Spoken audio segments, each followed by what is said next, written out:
Hoy vamos a platicar de uno de los grupos más vulnerables de la población de México. Vamos a hablar de los campesinos. Este tema consideramos es de suma importancia para este país, en virtud que a pesar de que ha venido cambiando la composición demográfica de la población rural hacia la población en zonas urbanas, la población que vive en el campo es la población donde se concentra la mayor parte de la pobreza extrema.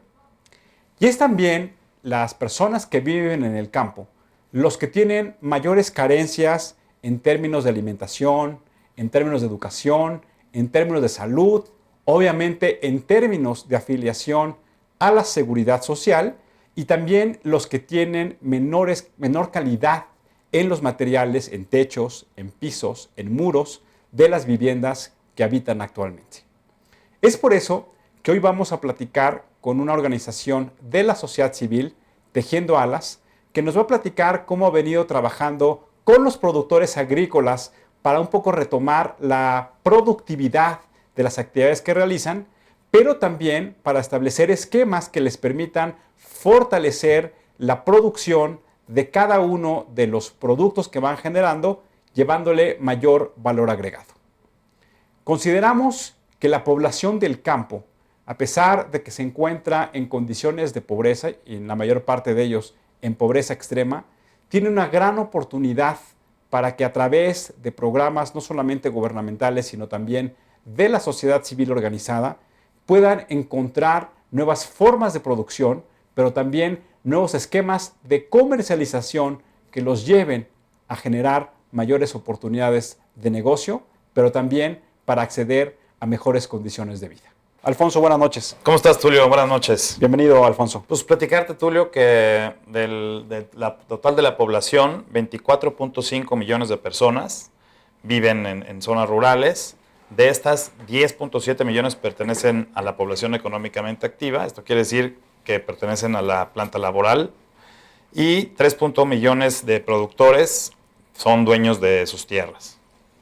Ahora, esto lo que nos habla es si hoy tenemos una población de 120 millones de habitantes, lo que habla es como de manera acelerada en los últimos 30 años ha habido esta transición demográfica en donde fundamentalmente lo que se dio en los años 60, que es que las personas de las zonas rurales transitan a las zonas urbanas y como hoy ya hay una generación que ha habitado en las zonas urbanas y que ha generado familias. Entonces esto te habla ya de que la concentración fundamental, el 65% de la población hoy se encuentra en las zonas urbanas. La desigualdad que vive en nuestro país también la podemos vivir en el campo, porque por una parte tenemos un sector agrícola, algunos le llaman el sector agroindustrial, que se ha convertido en exportador de los primeros lugares en productos muy determinados, como es el aguacate, como es el jitomate y algunos otros productos agrícolas, en donde claramente tienen sistemas productivos de alta eficiencia y que conlleva a que están participando en mercados internacionales de primer nivel.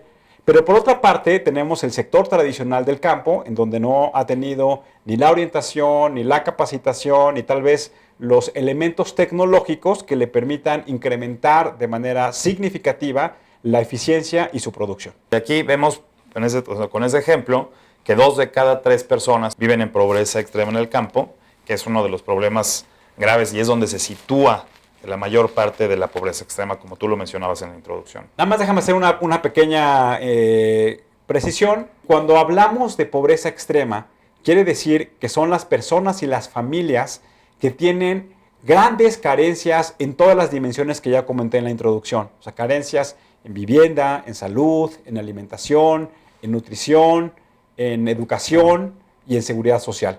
Entonces, cuando hablamos de pobreza extrema es que tienen carencias en todas estas dimensiones y eso me parece que es muy importante que lo conozcan nuestros amigos. Ahora, otro tema es que, por ejemplo, como lo vemos en la lámina que tenemos, es que el 25% de la población del campo es analfabeta. Yo creo que también ahí tenemos una oportunidad y ahí cuando hablamos de las carencias que tiene la gente que vive en zonas rurales, pues precisamente es esta una de las que mayor peso tienen, porque pues cómo podríamos, si bien la gente que vive en el campo tiene conocimientos muy precisos de la zona en la que puede plantar sus productos y la que domina el clima, en la que puede hacer mejor las cosas, pues el tema del alfabetismo yo creo que sí es un tema que tiene un límite y los limita para poder sobresalir y poder ser mucho más exitosos en lo que pueden hacer. Por ejemplo, temas de capacitación y todo ese rollo, si son analfabetas, pues difícilmente van a poder tener acceso a textos que les van a permitir ser mucho mejor en su labor. También me llama mucho la atención que cuando estuvimos preparando el programa, nos referíamos a cómo se ha venido envejeciendo la población agrícola en nuestro país. La población del campo, si comparáramos y si nos centráramos en los rangos de edad de la población económicamente activa, y ahorita nos comentas, Poncho, cómo claramente el campo ha venido envejeciendo a las familias, cómo las familias, como decíamos, en esta transición demográfica del campo hacia las ciudades, cómo no se están renovando, y eso me parece que es un asunto de prioridad de cómo se va a sustentar la producción agrícola en los próximos años. ¿Qué nos puedes platicar de los rangos de edad de las personas que están en la población económicamente activa y que se dedican a actividades agrícolas, Alfonso? Pues mira, haciendo una comparación, por ejemplo, el promedio de la población económicamente activa es de 38 años y en el campo es de 55 años. O sea, sí vemos ahí una brecha bastante grande entre la gente que trabaja en las ciudades, que es mucho más joven, y el promedio de la gente que trabaja en el campo, pues que vemos que es de 55 años. Si decimos que este es el grupo de la población que tiene menos acceso a la seguridad social, y si estamos hablando que el 60% de la población del campo tiene más de 60 años de edad, pues eso lo que significa es que no tienen derecho a una pensión digna. Eso lo que significa que las personas que tienen más de 60 años de edad, por la misma naturaleza, están más propensos a tener mayores enfermedades. Y eso también de lo que nos habla, y ese dato no lo tenemos hoy, pero de cuál será la esperanza de vida que tiene la población en el campo. Entonces ahí nos parece en donde se requieren hacer políticas públicas que atiendan con toda oportunidad, igualdad de condiciones y de oportunidades para estas personas en ese sentido. En la última gráfica, pues aquí tenemos que el 24% de las unidades de producción que viven en el agro, pues tienen problemas de vejez, como ya lo mencionábamos, de enfermedades o de invalidez, y como tú ya decías, pues es muy difícil de atender a estas personas que viven en esas poblaciones, pues porque no tenemos una red de protección que los cobije cuando empiezan a tener este tipo de situaciones.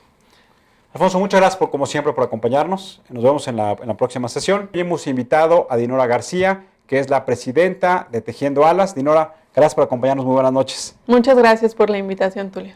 Para que nos platique cómo han trabajado, cómo podemos fortalecer desde el punto de vista los ciudadanos a las comunidades agrícolas de nuestro país.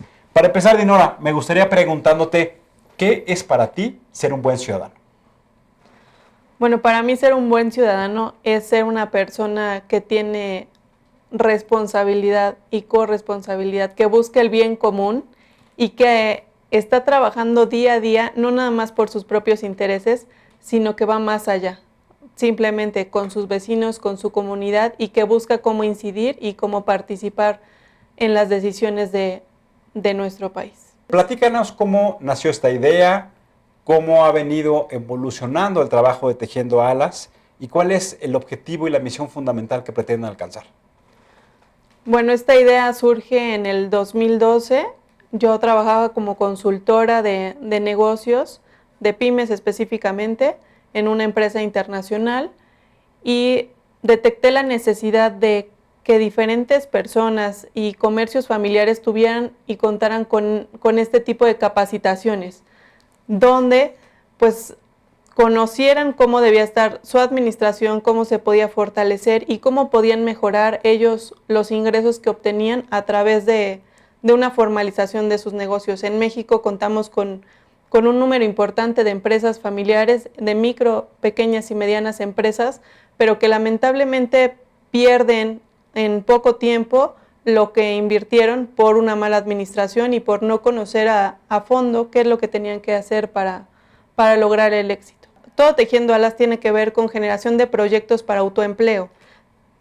Creemos fielmente en la corresponsabilidad, en no ser una asociación asistencialista en la que únicamente esté otorgando pues apoyos sin esperar recibir nada a cambio. Nosotros sí esperamos de la gente que se compromete con nosotros un cambio, que ellos adopten los proyectos que nosotros tenemos y que los puedan llevar a largo plazo, que no solamente sea por un año que puedan mejorar su calidad de vida, sino que sea algo que realmente incida y que puedan a través de ello pues tengan con Tejiendo Alas una plataforma. ¿Cuál ha sido el trabajo que han realizado ustedes con los productores agrícolas? Platícale a nuestros amigos con una manera muy sencilla, de manera muy descriptiva, ¿qué es lo que han hecho ustedes con estas comunidades agrícolas? Inicialmente hicimos un diagnóstico para evaluar cómo estaban las diferentes comunidades, ya que no todas están en el mismo, no tienen la misma base. Identificamos las necesidades de la población para después poder hacer una propuesta en cuanto a capacitación.